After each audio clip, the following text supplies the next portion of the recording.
I'm NASA Kennedy's Hannah Falls, and I'm outside KSC, taking you inside KSC. A critical piece of hardware that will connect the two stages of NASA's Space Launch System rocket, or SLS, is being processed in High Bay 4 of the Vehicle Assembly Building. It was delivered to Kennedy last week. The Launch Vehicle Stage Adapter arrived at the Launch Complex 39 turn basin aboard the NASA's Pegasus barge. It made the journey from the agency's Marshall Space Flight Center in Huntsville, Alabama. Technicians with NASA's Exploration Ground Systems moved the piece into the nearby Vehicle Assembly Building, where the rocket will be assembled ahead of the Artemis I launch. Artemis I will be an integrated test of the SLS rocket and Orion spacecraft prior to human space flights to the moon.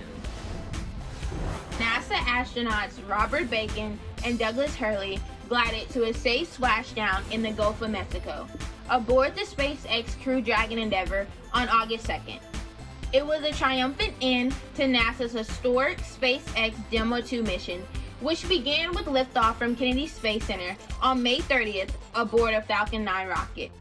This was the final step towards certifying SpaceX Crew Transportation System to regularly fly humans to and from the International Space Station under NASA's Commercial Crew Program.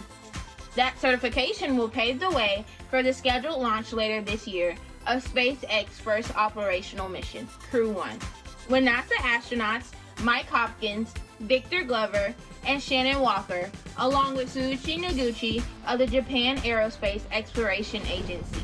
For more Inside KSC, check us out on social media and at nasa.gov/Kennedy.